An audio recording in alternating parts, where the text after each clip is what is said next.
జై హో.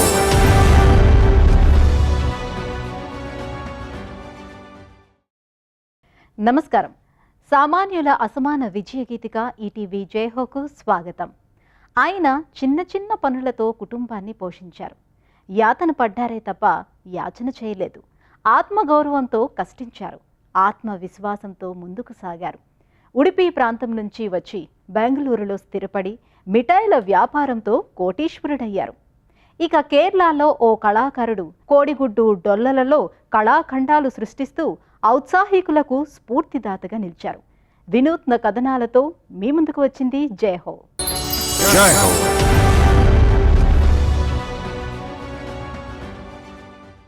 అతడు కాఫీ హోటల్లో కప్పులు కడిగాడు. క్లీనర్గా ఉండి బస్సులు తుడిచాడు. ఇంటింటికి తిరిగి పాలు విక్రయించాడు. చేయని చిరుద్యోగం లేదు. నిరుద్యోగం అతడి నిఘంటువులో లేదు. అతడు ఉడిపి జిల్లా కుందాపూర్ వాసి భాస్కర్. జీవన సమరములో కొన్ని గుణపాఠాలనే గెలుపు పాఠాలుగా స్వీకరించారు. స్వగ్రామం నుంచి బెంగళూరుకు మకం మారింది. మిఠాయిల వ్యాపారంతో జాతకమే మారిపోయింది. మనం బొబ్బట్లుగా పిలిచే పూరన్ హోలీలను విక్రయిస్తూ కోట్లు గడిస్తున్నారు.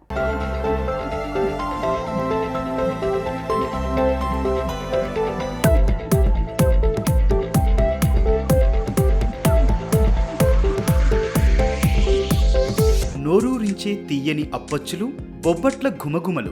బెంగళూరులోని భాస్కర్ పూరన్ పోలీఘర్ నుంచి వెలువడే ఆ తీయని సువాసనలు ఒక కథ చెబుతాయి. ఒక విజేతను ప్రపంచానికి పరిచయం చేశాయి. అతడు కేఆర్ భాస్కర్. బాలభాస్కరుడుగా ఒకనాడు ఆకలి మంటలతో మలమలలాడిన ఆయన నేడు లక్షలాది మిఠాయి ప్రియుల నోరు తీపి చేస్తున్నారు. ఆయన మిఠాయిల వ్యాపారం కోట్ల రూపాయల వ్యాపార సామ్రాజ్యమైంది. కన్నడ సీమలో ఒబ్బట్లుగా, హోలిగగా, తెలుగు నేల మీద బొబ్బట్లుగా, మహారాష్ట్రలో పూరన్ పోలీగా ప్రాచుర్యం పొందిన 25 రకాల తీయని దేశీయ సంప్రదాయ అప్పచ్చులవి. భాస్కర్ పట్టుదల, తపన, కృషి, కసి అన్నీ కలిసి గెలుపు పాఠం రాశాయి. ಸರ್, ನಾನು ಭಾಸ್ಕರ್ KR ಕುಂದಾಪುರದವನಾಗಿದ್ದು ಬೆಂಗಳೂರಿಗೆ ಬಂದು ಒಂದು 32 ವರ್ಷ. నా పేరు కేఆర్ భాస్కర్. మాది కుందాపురం.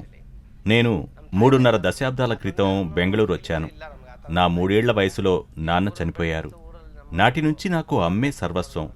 తండ్రి లేని లోటు తెలియకుండా నన్ను పెంచి పెద్ద చేసింది. మాది నిరుపేద కుటుంబం. నేను 5వ తరగతి చదువుతున్నప్పుడు బెంగళూరు వచ్చేశాం. అప్పట్లో బెంగళూరులో హోటల్ బిజినెస్లో ప్రభాకర్ అనే వ్యాపారవేత్త ఎంతో ప్రసిద్ధులు. ఆయన హోటల్లో క్లీనర్గా చేశాను. 4 ఏళ్ల పాటు కాఫీ మేకర్గా ఉన్నాను. ಅಂತ ಎಲ್ಲರಿಗೂ ಗೊತ್ತಿರುವಂತೆ ಬೆಂಗಳೂರಲ್ಲಿ ಎಲ್ಲರಿಗೂ ಗೊತ್ತು. ಆ ಹೋಟ್ಲ್ ಓಪನಿಂಗಲ್ಲಿ ಅಲ್ಲೋ ಕೆಲಸ ಸೇರ್ಕೊತೀನಿ. ಅಲ್ಲೊಂದು 4 ವರ್ಷ ಕೆಲಸ ಮಾಡ್ತೀನಿ క్లీనర్ ఆగి. ఆಮೇಲೆ కాఫీ ಕೆಲಸಕ್ಕೆ ಬರ್ತೀನಿ. చిటారు కొమ్మన మిఠాయి పొట్లాల కథలో అవసరం లేదు. కళ్ళ ఎదురుగా కనపడుతోన్న భాస్కర్ ఆ మిఠాయిలన్నీ తెచ్చారు. బొబ్బట్లతో రుచిగ్రంథులకు పనిచెప్పే కేఆర్ భాస్కర్ ఉడిపి జిల్లా కుందాపురం వాస్తవ్యుడు. చిన్ననాటి నుంచే తన జీవితం అంతులేని పోరాటమైంది. 4 ఏళ్ల వయసులో తండ్రిని కోల్పోయాడు. బాల్యంలోనే కుటుంబ పోషణ బాధ్యత మోయాల్సిన పరిస్థితి వచ్చింది. ఈ క్రమంలో తన 12వ ఏట బెంగళూరు వచ్చారు. హోటల్లో బల్లలు శుభ్రం చేసే క్లీనర్గా, బస్సులు తుడిచే బాయ్గా ఏ పని దొరికితే ఆ పని చేస్తూ ముందుకు సాగారు. తర్వాత చిన్న చిన్న వ్యాపారాలు అనేకం చేపట్టారు. కిళ్ళీ దుకాణం పెట్టారు. చిరుతిండ్లను విక్రయించారు. దురదృష్టం వెన్నాడినట్లు వేటిల్లోనూ అంతగా రాణించలేదు.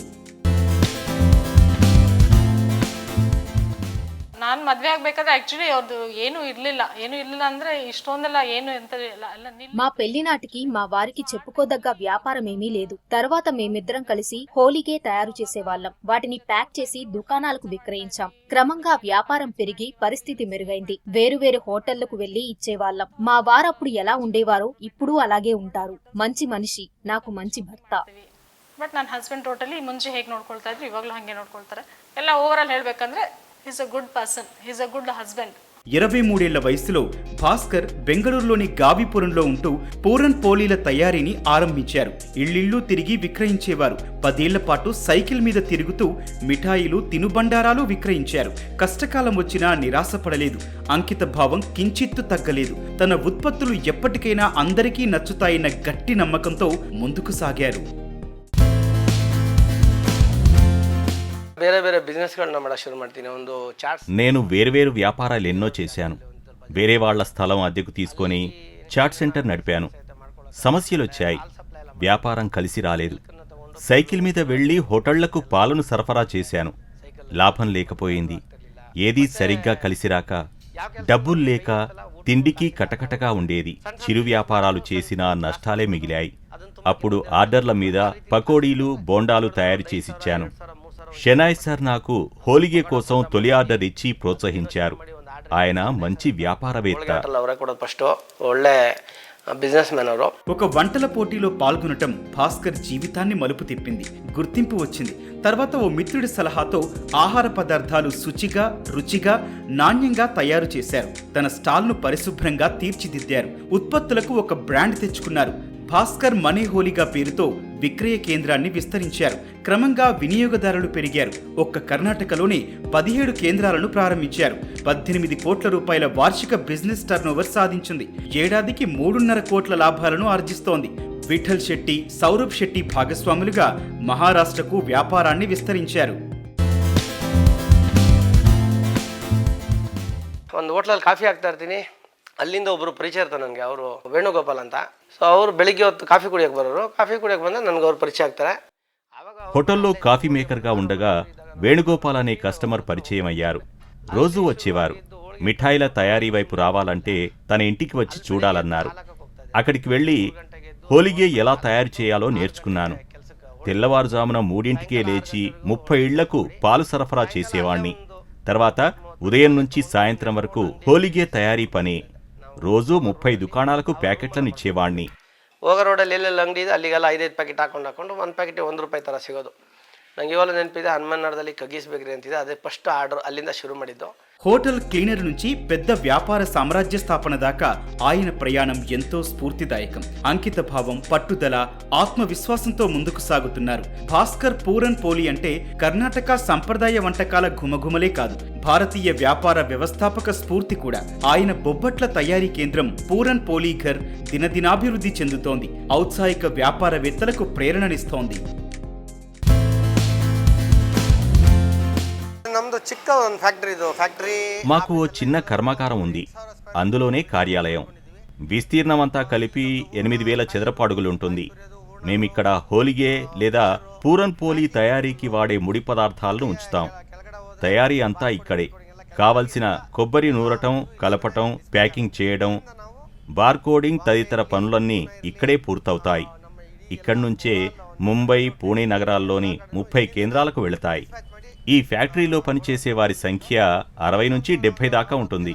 అందరి ఆదరణ, ఆశీస్సులతోనే మేమిక్కడున్నాం. అధునాతన యంత్రాలను చూశాం. వాటిని తెచ్చి పెద్ద కర్మాగారాన్ని ప్రారంభించాలనుకుంటున్నాం.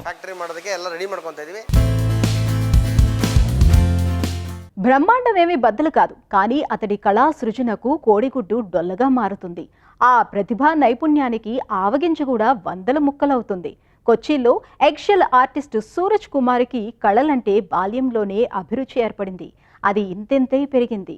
అతడు తీర్చిదిద్దిన కోడిగుడ్డు డొల్లల్లో కొన్ని కళాఖండాలు ఊపిరిపోసుకుంటున్నాయి. కొత్త ప్రపంచం కనబడుతుంది. దేశ విదేశాల మహామహుల చిత్రాలు కొలువుతీరి ముగ్ధుల్ని చేస్తాయి.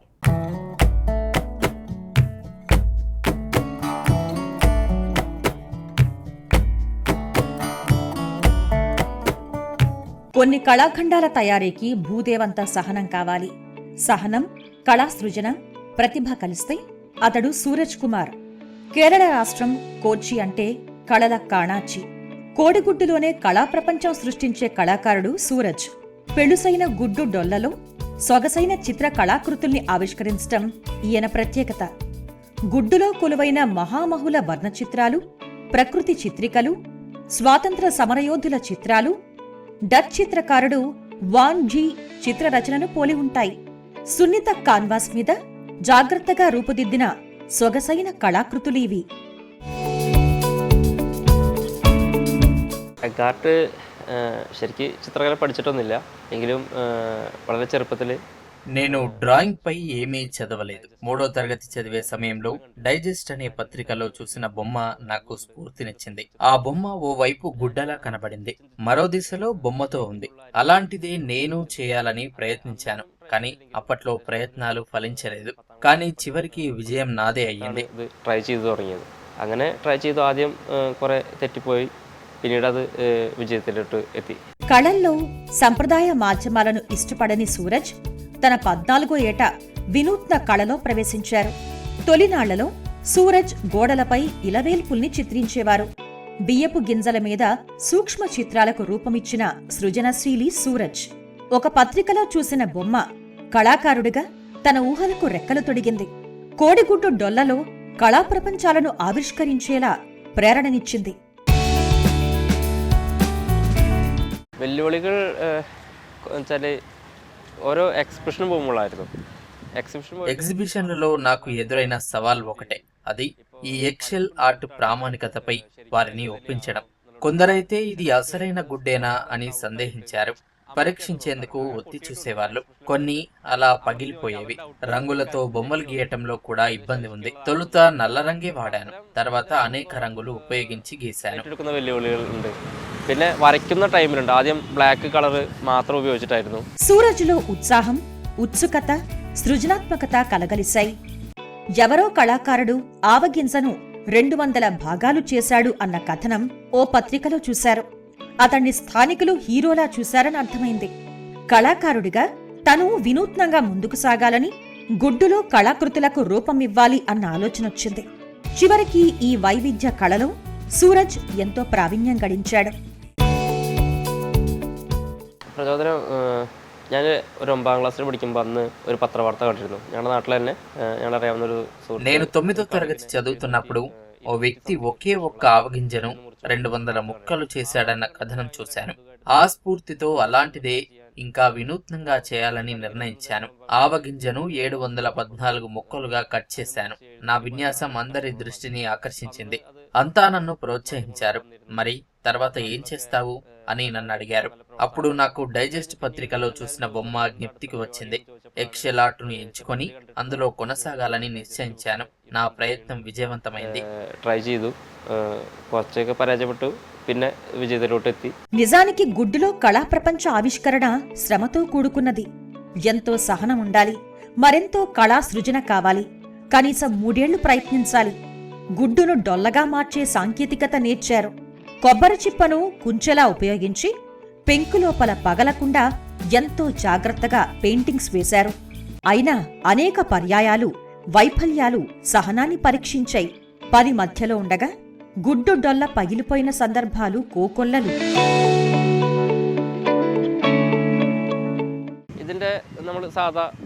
కళాఖండం తయారీలో తొలుత ఒక చిన్న స్టీల్ కడ్డీ తీసుకొని గుడ్డుకు రంధ్రం చేశాను. సిరంజి తీసుకొని అందులో పచ్చిసొన అంతా తీసివేస్తాను.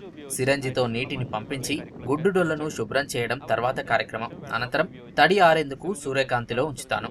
తడి ఆరిన వెంటనే మధ్య నుంచి ఆక్రిలిక్ పెయింట్ వేస్తాను.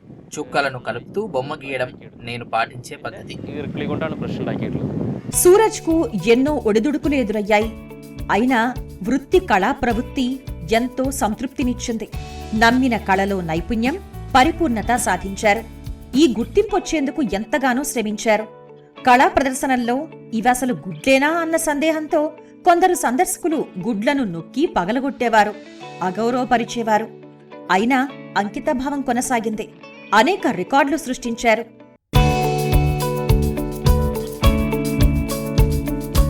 ഇപ്പോൾ యూనివర్సల్ రికార్డ్ ఫోరంത്തിന്റെ నేషనల్ రికార్డు. నాకు చెప్పుకోదగిన రికార్డులంటే ఓ 2 ఉన్నాయి. యూనివర్సల్ రికార్డ్ ఫోరం నుంచి నేషనల్ రికార్డు సాధించాను. అలాగే ఖతార్లో Arabian book of world records. అనేక సాంస్కృతిక వేదికల మద్దతు నాకు లభిస్తోంది. వివిధ రకాల కుంచెలతో ప్రయోగాలు చేశాను.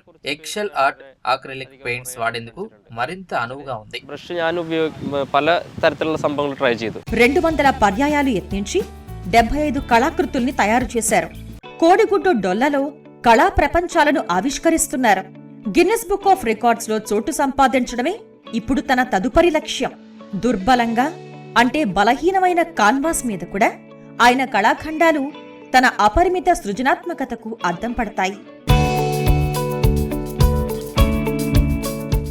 എഗ്ഗാർട്ട് ഇനിയും വരയ്ക്കാനുണ്ട്. ഇപ്പോൾ ഞാൻ പറഞ്ഞു കളർ അതിൽ ആഡ് ചെയ്ത് തുടങ്ങി. కోడిగుడ్డు డొల్లలో సృష్టించే కళలో అన్వేషించాల్సింది ఇంకా ఎంతో ఉంది. షాడోయింగ్ మెరుగులు, మెరుపులు అద్దాలి. ఒక పెద్ద కళాఖండం తయారు చేయాలన్నది నా మరో ఆశయం. నేను ఫుట్బాల్ ప్రపంచ కప్ లో అర్జెంటీనా క్రీడాకారుడు మెస్సీ చిత్తరువును గీశాను. అది 1200 చదరపు అడుగుల పెద్ద చిత్రపటం. ഞാൻ കഴിഞ്ഞ വേൾഡ് കപ്പ് സമയത്ത് മെസ്സിയുടെ ഏകദേശം 1200ഓളം സ്ക്വയർ ഫീറ്റ് വരുന്ന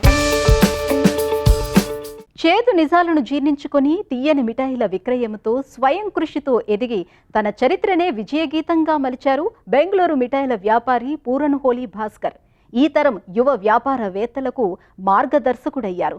కొచ్చిలో కోడిగుడ్డు డొల్లలనే వర్ణ చిత్రాలకు కాన్వాస్గా మలిచి అద్భుతాలు సృష్టిస్తున్నారు కేరళ కళాకారుడు సూరజ్ కుమార్. ఇద్దరూ విభిన్న స్ఫూర్తిదాతలు. మరిన్ని కథనాలతో వచ్చే వారం జైహోలో మళ్ళీ కలుద్దాం.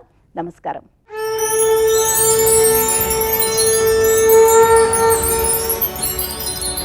Jai Ho.